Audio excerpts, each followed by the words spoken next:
try new and interesting things. At the same time, there's a lot of people who want the part of the StarCraft they remember to remain the same. That's one challenge in and of itself, is to make sure that, you know, we're being respectful of lore, we're carrying through the gameplay, and making sure that it's a good entry-level game for a first experience, and then also making sure that it's a skill-based game all the way up to the highest level, that we have esports and you can compete with it and you can watch it as a spectator and have a really enjoyable experience as well. So yeah, it's a lot of work actually integrating the story mode campaign experience into the missions themselves.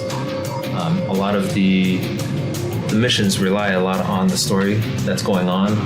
At the same time, the story relies on what's going on in the missions. If we can't develop a fun mechanic around what's going on in the story, we have to change the story. So yeah, as a designer, our job is to kind of make the game fun.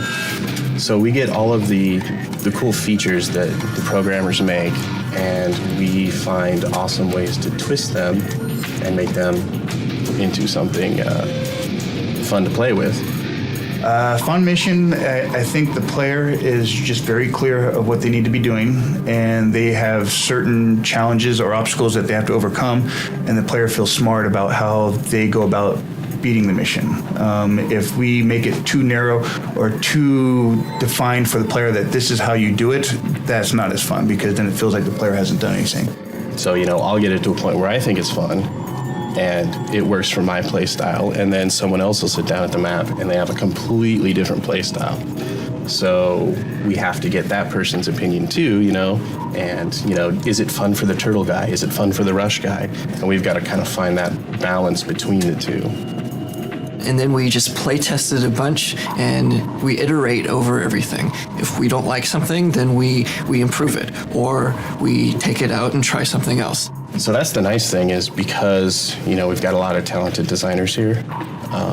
We all get together and kind of riff on a map instead of one person just going through making the map and then, you know, beating it to heck in the end. We're all kind of collaborative throughout the process. So, you know, I'll think of an idea and I'll be like, hey, Huck, what do you think of this idea? And he'll say, dude, that sucks, but it would be cool if you did this. And so we'll, you know, kind of riff on those ideas and get them in the game, polish them up. StarCraft was one of the first games, I think, that was very successful in esports.